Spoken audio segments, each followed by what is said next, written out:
Bom dia, Pai do Senhor Jesus, louvado seja Deus. A palavra de hoje está no Salmo de número 14. A palavra de hoje é como um mentiolate. Ela vai doer, ela vai arder, mas vai curar, vai sarar, vai transformar. A mensagem de hoje não é uma mensagem para nós darmos glória, porque assim como a espada de dois gumes, ela vai cortar, vai penetrar até a divisa da alma e do espírito, nas juntas e medula, e vai dividir e discernir atitudes e as intenções, e vai produzir justiça ou juízo. Justiça para quem ouvir e dar crédito, juízo para quem ouvir e negligenciar. Então eu tenho certeza que a mensagem de hoje não é para dar joinha, não é para dar palminha, mas para olharmos para nós, olharmos no espelho e examinarmos e falar o que é que eu estou fazendo com a minha vida. Salmos 14. Disse o nécio no seu coração, não há Deus, tem se corrompido, fazendo-se abomináveis em suas obras. Não há ninguém que faça o bem. O Senhor olhou desde o céu para os filhos dos homens, para ver se havia algum que tivesse entendimento e buscasse a Deus. Desviaram-se todos e juntamente se fizeram imundos. Não há quem faça o bem, não há sequer um. Amém? Hoje eu tenho uma lista de transmissão, eu envio todo dia uma palavra, uma mensagem para umas 250 pessoas. E um irmão, ele levantou um questionamento. Ele disse, para que mandar áudio todo dia? Eu não vou ouvir. Seu trabalho está sendo perdido. Se você me enviar uma coisa engraçada, piada, coisa de futebol, até receita, besteira, bobagem, eu até escuto. Mas a palavra de Deus, eu não tenho interesse. Eu sei onde tem igreja. E se eu quiser ouvir, eu vou lá. E eu procuro uma igreja. E essa palavra é forte, né? Quando chega até nós, dá até um desânimo. Fala, será que eu estou fazendo tudo em vão? Mas pior que é verdade. Às vezes, irmãos, sem percebermos, podemos estar dando as coisas santas para os cães e as pérolas para os porcos. E a palavra diz que elas vão voltar contra vocês e vai te despedaçar. Muitos têm desprezado a palavra de Deus. E nós, irmãos, temos que o quê? Perseverar. E quando eu falo muitos, eu não estou falando, irmãos, do mundo, mas eu estou falando dos crentes. Eu não estou falando dos incrédulos, mas de pessoas crentes. E por que, irmãos, ouvir a palavra todo dia? Eu tenho 35 anos, e nos últimos 20 anos, se eu como, em média, 1,5 kg de comida por dia, eu comi 11 toneladas de comida nos últimos anos, 20 anos. Porém, irmãos, se eu deixar 2 semanas de comer, eu morro, tenho desnutrição e morro. Se eu fazer a mesma lógica para a água, 2 litros por dia, eu vou ter tomado 15 mil litros de água em todos esses últimos anos. Mas se eu ficar uma semana sem tomar água, eu morro. Imagine o tanto de ar que eu já não respirei nesses 35 anos. Porém, irmão, se eu ficar minutos, horas sem respirar, eu morro. Assim também somos nós, irmãos, quando não ouvimos a palavra de Deus, morremos espiritualmente. Então, irmãos, que venhamos ouvir a palavra de Deus todo dia. O segundo questionamento, irmãos, é sobre qualquer coisa que você mandar, eu escuto. Porém, a palavra eu não quero ouvir. O mundo, irmãos, ele tem amado a banalidade, as coisas fúteis. Nós vemos na abertura dos Jogos Olímpicos, celebrando a última ceia, com um monte de pessoas LGBT, representando a diversidade, porém atacando a fé. Colocaram o Deus Baco em cima da mesa, um homem representando o Deus Baco, o Deus da imoralidade, o Deus da libertinagem, o Deus da festa, do vinho, mostrando que, irmãos, atacando a fé. Romanos 1, irmãos, fala que as pessoas, tendo conhecido a Deus, não deram a glória de Deus, mas antes, ao invés de adorar o Criador, amaram a criatura, fazendo todo tipo de torpeza, pelo que Deus os entregou entregou a si mesmo para se perturbarem, para se defraudarem, mas ninguém vai ter por desculpado, ninguém vai ter por inocente, porque tudo que se pode conhecer de Deus, a sua majestade, a sua criatura, é revelada pela sua criação.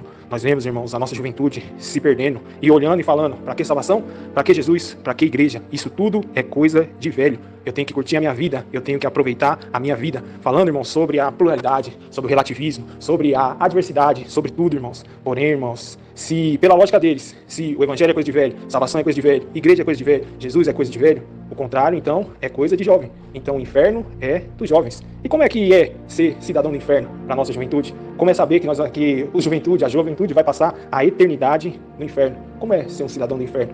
Irmãos, é algo para nós pensar, é algo para despertar a nossa geração, a nossa juventude. Nós não queremos ir para o inferno, então que nós não venhamos andar como cidadãos do inferno, que nós venhamos despertar desse sonho.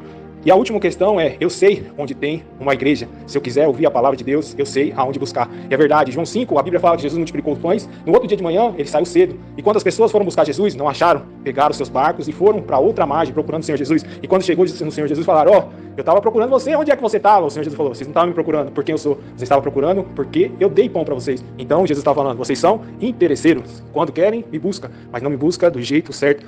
As pessoas olharam e falaram assim, faz um milagre aí que nós vamos crer em você e vamos te buscar por quem você é. O Senhor Jesus olha e fala assim, uma geração má e adulta, pede sinais, pede milagres, pede prodígios, porém nenhum prodígio vai ser dado a vocês, senão o prodígio de Jonas. Assim como Jonas teve 3 dias e 3 noites no ventre do peixe, assim o Filho do Homem vai estar 3 dias e 3 noites no ventre da terra. Eis aqui quem é maior que Jonas. Jonas pregou em Nínive, a cidade de Nínive se converteu, a rainha de Sabá saía de lá para entregar presentes, para ouvir a sabedoria de Salomão. Eis aqui quem é maior que Salomão. Portanto, eu digo a você que as pessoas de Sodoma e Gomorra vão ser testemunha contra essa geração, porque se tivesse ouvido a mensagem, eles teriam se convertido e não teria sendo consumido. Assim é, irmãos, sobre a nossa geração. O Senhor Jesus, ele continua falando, as pessoas falaram, Moisés nos deu pão, e você, o que é que você nos dá? Ele falou, Moisés não te deu pão, Moisés deu maná. O pão que desceu do céu, quem dá é o Filho. Eu desci do céu para dar vida por vocês. Se vocês não comerem da minha carne, não beberem do meu sangue, vocês não têm parte comigo. E aquelas pessoas vão embora. Os discípulos olham e falam para Jesus, esse discurso está muito duro, não pode aliviar um pouquinho não? O Senhor Jesus fala, a porta da rua é a sementinha da casa. Se quiser ir também, pode ir. E os discípulos olham e falam, para quem iremos nós, se só tu tem palavras de vida eterna? Eu quero terminar, irmãos, a mensagem de hoje com a palavra que o Rodrigo Silva trouxe num podcast sobre um homem que cometeu no templo de Faroeste um assassinato sem querer e foi penalizado para forca. E a cidade, sabendo que aquele homem era um homem bom, um homem justo, um homem que aconteceu um acidente, foram e clamaram ao prefeito da cidade, pedindo para o prefeito absorver aquele homem. E o prefeito falou, eu vou absorver aquele homem, porém eu vou pessoalmente entregar a carta para ele de perdão, a absolvição. E o prefeito se fantasiou de padre, levou a carta dentro da Bíblia e foi para a cadeia para falar com aquele homem. Quando ele chegou na cadeia, falou, meu irmão, aqui eu tenho algo dentro da palavra aqui para você, algo especial de Deus que vai mudar a sua vida. Aquele homem começou a bater naquele padre, a chutar aquele padre, a cuspir naquele padre e falar, eu não quero saber do que você tem aí para mim. E começou a bater e chutar, e aí o guarda falou, é melhor você sair daqui, senão você vai morrer. E quando o prefeito foi embora, o guarda chegou pro preso e falou, sabe quem aquele homem era? Era o prefeito. Sabe o que tinha dentro daquela Bíblia? Tinha a sua carta de liberdade, a sua carta de soltura. Você perdeu a oportunidade. E aquele homem, quando foi ser enforcado, ele pediu a palavra e ele falou, hoje eu estou sendo condenado, não pelos maus que eu fiz, não pelo crime que eu cometi, mas por não aceitar o perdão, por não aceitar a libertação, por não aceitar a salvação. Assim também somos nós, irmãos, não seremos condenados pelo erro que fazemos, pois todos nós erramos, todos nós falhamos, todos nós não buscamos a Deus, todos nós somos falhos, assim como diz a palavra, não há alguém sequer justo, nenhum. Seremos condenados por não aceitar o sacrifício de Cristo naquela cruz do Calvário. A Bíblia fala, veio para os seus e os seus não receberam, mas todos quanto o receberem, têm o direito de serem feitos filhos de Deus, a saber, creram no Filho unigênito de Deus. Irmãos, que essa palavra possa penetrar no meu e no seu coração, o Espírito Santo de Deus possa avivar essa palavra, produzir justiça, juízo e convencer o homem do pecado. Que o Espírito Santo possa trabalhar no seu coração. E se você ama alguém, divide essa palavra com ela, compartilha com a pessoa que você ama, porque Deus ele vai entrar com providência. Que Deus abençoe, ótimo domingo a todos e a paz do Senhor Jesus.